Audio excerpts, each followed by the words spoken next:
नमस्कार मेरी सभी शिव प्रेमियों को हर हर महादेव। आइए तृतीय खंड में प्रवेश करते हैं।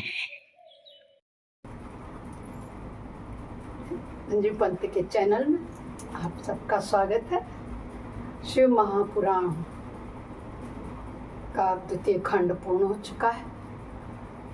अब हम तृतीय खंड में प्रवेश करने जा रहे हैं। आइए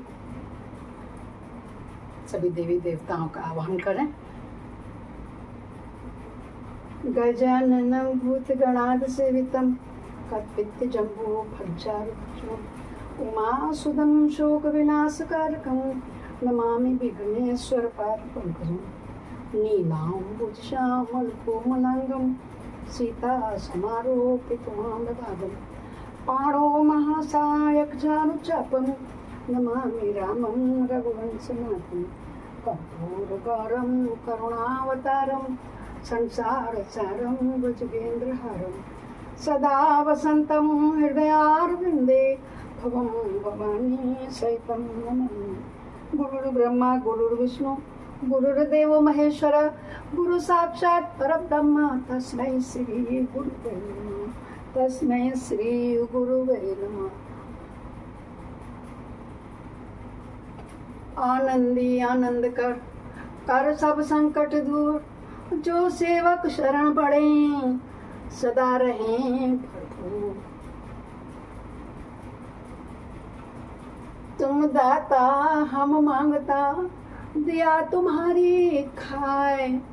तुम ऐसी जगदाता माता, छोड़ दर और किस दर जाए।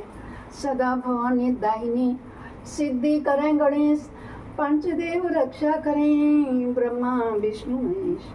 ब्रह्मा विष्णु महेश सर्वमंगल मांगल्य शिवे सर्वार्थ साधिके शरणे त्र्यंबके गौरी नारायणी। सर्वे भवन्तु सुखिनः सर्वे सन्तु निरामया सर्वे भद्राणि पश्यन्तु मा कश्चित् दुःख भाग् भवेत्। बोलो शंकर भगवान की जय होवे, सुदेव की जय होवे, कुलदेव की जय होवे, सभी देवी देवताओं की जय होवे। जय जय शिव शंकर भगवान, जय जय शिव शंकर भगवान जय होवे। जय जय शिव शंकर भगवान की जय होवे। देखिए दोस्तों, आज हम ये रुद्र संहिता तृतीय पार्वती खंड इसका अध्ययन और श्रवण करेंगे, जिसमें हिमालय के स्थान पर जंगम द्विविध स्वरूप एवं दिव्य का वर्णन, मैना के साथ और उनका विवाह तथा मैना आदि को पूर्व जन्म में प्राप्त हुए सनकादि के शाप एवं वरदान का कथन अध्ययन करेंगे। आप बड़े ध्यान से सुनिए, बड़े भक्ति और श्रद्धा के साथ। आइए शिव महापुराण के तृतीय खंड में प्रवेश करते हैं। अभी आपने सती खंड देखा था, सुना था, अब पार्वती खंड सुनेंगे।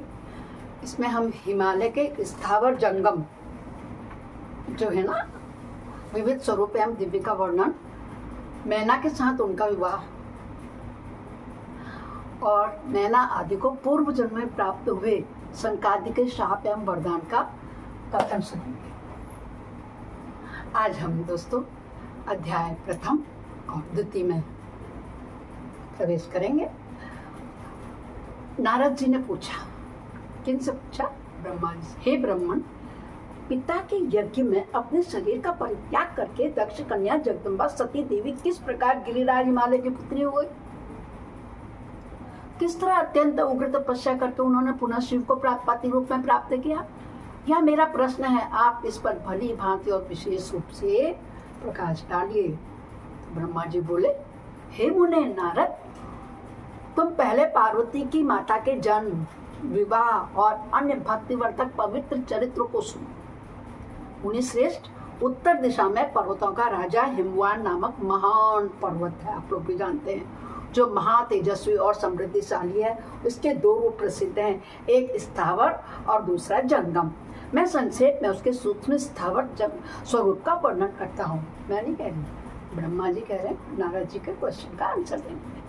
वह रमणीय पर्वत नाना प्रकार के रत्नों का आकार खान है और पूर्व तथा पश्चिम समुद्र के भीतर प्रवेश करके इस तरह खड़ा है मानो भूमंडल को नापने के लिए कोई मानदंड हो। वह नाना प्रकार के वृक्षों से व्याप्त है और अनेक शिखरों के कारण विचित्र शोभा से संपन्न दिखाई देता है। सिंह, व्याघ्र आदि पशु सदा सुखपूर्वक उसका सेवन करते हैं। हिम का तो वह भंडारी है, इसलिए अत्यंत उग्र जान पड़ता है। भांति भांति के आश्चर्य दृश्यों से उनकी विचित्र शोभा होती है। देवता, ऋषि, सिद्ध और मुनि उस पर्वत का आश्रय लेकर रहते हैं। भगवान शिव को वह बहुत ही प्रिय है।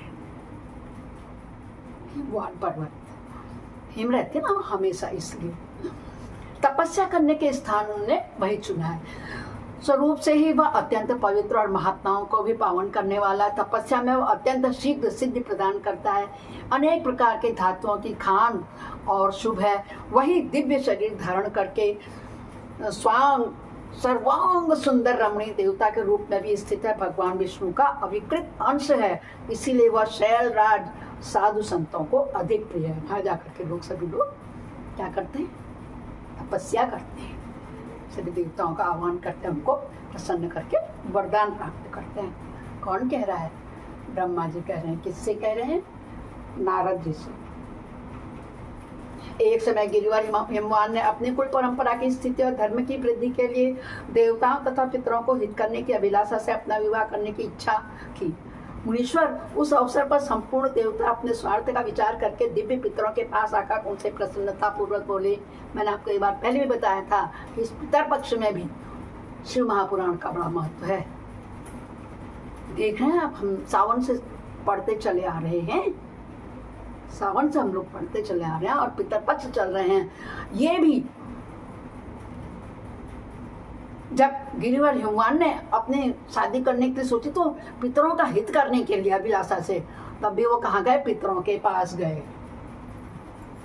इसीलिए हम लोग यहाँ सब पूजा पाठ से पहले पितरों की पूजा की जाती है। कितने लोग जानते हैं, उनको कहते हैं आपदेव। पितरों का आवाहन, पूजा पाठ, उनका हिस्सा भाग जैसे सब देवताओं का होता है, ऐसे पितरों का भी होता है। बहुत महत्व है। आप लोगों को मेरा शिव महापुराण अच्छा लग रहा हो तो मेरे चैनल को सब्सक्राइब करें, लाइक शेयर करना, हर हर महादेव कमेंट में कहना ना भूलें। बहुत बहुत धन्यवाद आप सभी का।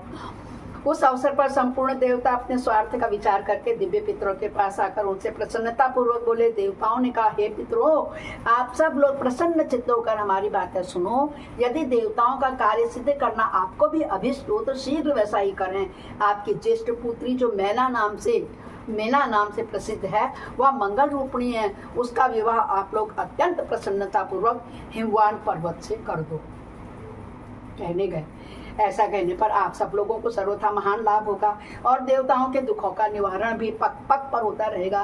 देवताओं की यह बात सुनकर के पितरों ने परस्पर विचार करके स्वीकृति दे दी और अपनी पुत्री मेना को विधि पूर्वक हिमालय के हाथ में दे दिया। उस परम मंगलमय विवाह में बड़ा उत्सव मनाया गया। मुनीश्वर नारद मेना के साथ हिमालय के शुभ विवाह का यह सुखद प्रसंग मैंने तुमसे प्रसन्नता पूर्वक कह दिया है। अब और क्या सुनना चाहते हो? अब क्या सुनना चाहते हो बताओ? नारद जी ने पूछा। विधे मैंने ब्राह्मण, विद्वान, अब आदर पूर्वक मेरे सामने मेना की उत्पत्ति का वर्णन कीजिए। उसे किस प्रकार शाप प्राप्त हुआ यह कहिए और मेरे संदेह का निवारण कीजिए। ब्रह्मा जी बोले, मुने, मैंने अपने दक्ष नामक जिस पुत्र की पहले चर्चा की, उनकी 60 कन्याएं होती, बताया था ना, 60 कन्याएं होती जो सृष्टि की उत्पत्ति में कारण बनी। नारद, दक्ष ने कश्यप आदि श्रेष्ठ मुनियों के साथ उनका विवाह किया था। यह सब वृत्तांत तो तुम्हें विदित हुआ ही। अब प्रस्तुत विषय को सुनो। उन कन्याओं में से एक स्वधा नाम की कन्या थी, जिसका विवाह उन्होंने पितरों के साथ कर दिया। स्वधा की 3 पुत्रियां हुई, जो सौभाग्यशालिनी तथा धर्म की मूर्ति थी। उनमें से ज्येष्ठ पुत्री का नाम मेना था। मझली धन्या नाम से प्रसिद्ध थी और सबसे छोटी कन्या का नाम कलावती था। ये सारी कन्याएं पितरों की मानसी पुत्रियां थी, उनके मन से प्रकट हुई थी, इसलिए इनको मानस पुत्री मानस पुत्र कहते हैं। इनका जन्म किसी माता के गर्भ से नहीं हुआ था, अतः ये अयोनिजा थी, केवल लोक व्यवहार से स्वधा की पुत्री मानी जाती थी। इनके सुंदर नामों का कीर्तन करके मनुष्य संपूर्ण अभिष्ट को प्राप्त कर लेता है।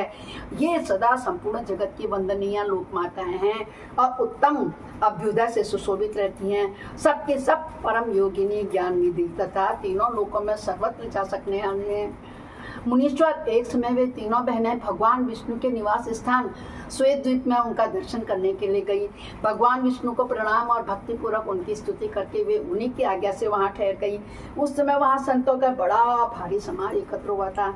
मुने उसी अवसर पर मेरे पुत्र सनकादि सिद्धगण भी वहां गए और श्री हरि की स्तुति वंदना करते उन्हीं की आज्ञा से वहां ठहर गए। सनकादि मुनि देवताओं के आदि पुरुष और संपूर्ण लोकों में वंदित हैं। वे जब वहां आकर खड़े हुए उस समय श्वेत द्वीप के सब लोग उन्हें देख प्रणाम करते हुए उठकर खड़े हो गए, परंतु ये तीनों बहनें उन्हें देखकर भी वहां नहीं उठी। इससे सनत कुमार ने उनको मर्यादा रक्षार्थ उन्हें स्वर्ग से दूर होकर नर स्त्री बनने का श्राप दे दिया। कोई आता है अपने से बड़े का सम्मान तो हमारे यहाँ सभी करते ही हैं, अपने परिवार में भी छोटे छोटों को भी सिखाया जाता है कि चलो पैर करो, छुओ, चरण स्पर्श करो, प्रणाम करो, नमस्कार करो, जिसके यहाँ जो प्रचलन करते ही हैं हम लोग। उनको इसलिए उनने श्राप दे दिया कि तुम नर स्त्री बनने का श्राप दे दिया। फिर उनकी प्रार्थना करने पर प्रसन्न हो गए और फिर बोले। सनत कुमार ने क्या कहा? सनत कुमार ने कहा, पितरों की तीनों कन्याओं, तुम प्रसन्न चित्त होकर मेरी बात सुनो। यह तुम्हारे शोक का नाश करने वाली और सदा ही तुम्हें सुख देने वाली है। तुमसे जो ज्येष्ठ है वह भगवान विष्णु की अंशभूत हिमालय गिरी की पत्नी हो। उनसे जो कन्या होगी वह पार्वती के नाम से विख्यात होगी। पितरों की दूसरी प्रिय कन्या योगिनी धन्या राजा जनक की पत्नी होगी। उसकी कन्या के रूप में महालक्ष्मी अवतीर्ण होगी, जिसका नाम सीता होगा। पता है ना आपको, जनक की पुत्री थी सीता। इसी प्रकार पितरों की छोटी पुत्री कलावती द्वापर के अंतिम में भगवान में ब्रह्मानु वैश्य की पत्नी होगी और उनकी प्रिय पुत्री राधा के नाम से विख्यात होगी।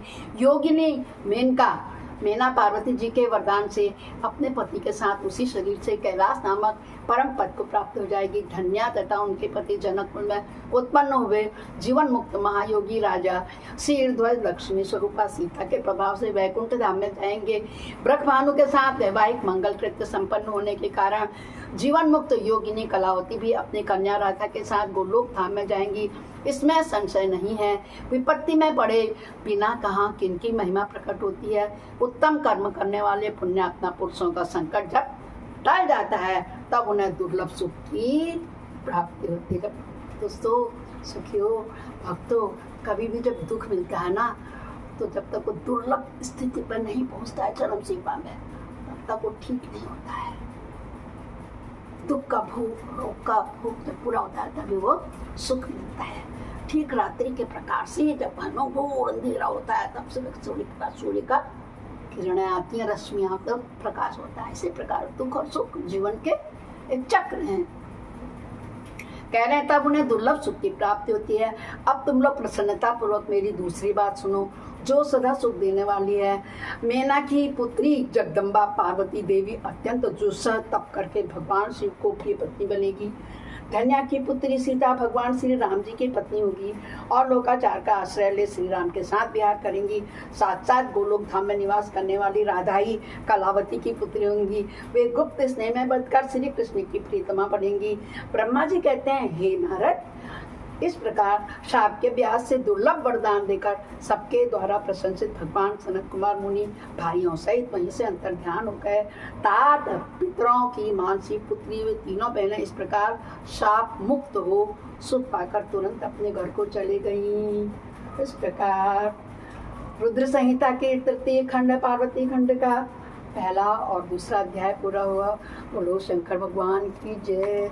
नमः शिवाय, ओम नमः शिवाय, ओम नमः शिवाय नमः, ओम नमः शिवाय, ओम नमः शिवाय, ओम नमः शिवाय नमः, नमः नमः शिवाय, ओम नमः शिवाय, शिवाय नमः। हर हर हर महादेव।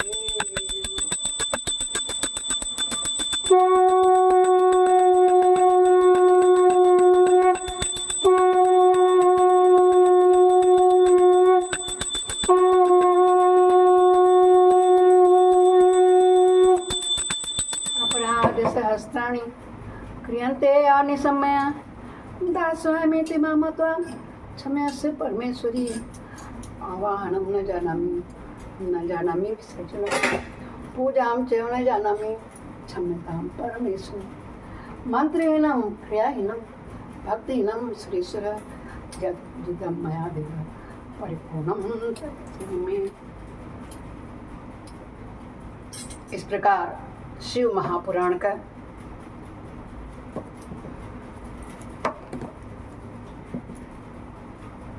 तीसरे खंड का प्रथम और दूसरा अध्याय पूरा हुआ।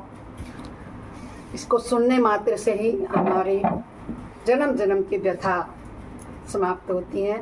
यदि आप कहेंगे कौन है वो क्या है, तो हम कहेंगे जिसे श्रवण कर मिट जाती है। अरे जिसे श्रवण कर मिट जाती है, जन्म जन्म की व्यथा यही है शिव शंकर कथा। यही है भोले बाबा की कथा, यही शिव शंकर की कथा, यही है भोले बाबा की कथा। नमः शिवाय ओम नमः शिवाय ओम नमः शिवाय ओम शिवाय ओम नमः शिवाय ओम नमः शिवाय। आज बहुत अच्छा दिन है, बुधवार, गणेश जी का वार है। आइए गणेश जी को याद करें। सजा दो घर को गुलशन सा, सजा दो घर को गुलशन सा, मेरे गणनाथ आए पखारो इनके चरणों को, बहाकर प्रेम की गंगा, बहाकर प्रेम की गंगा, बिछा दो अपने पलकों को, बिछा दो अपने पलकों को, मेरे गणनाथ आए। सजा दो परे को गुलशन सा, मेरे गणनाथ आए। उमड़ आई मेरी अखियाँ देख कर, अपने गणेश को देख कर, अपने गणनाथ। हुई रोशन मेरी गलियाँ, हुई रोशन मेरी गलियाँ, मेरे गणनाथ आए। सजा दो करे गुलशन सा, मेरे गणनाथ आए।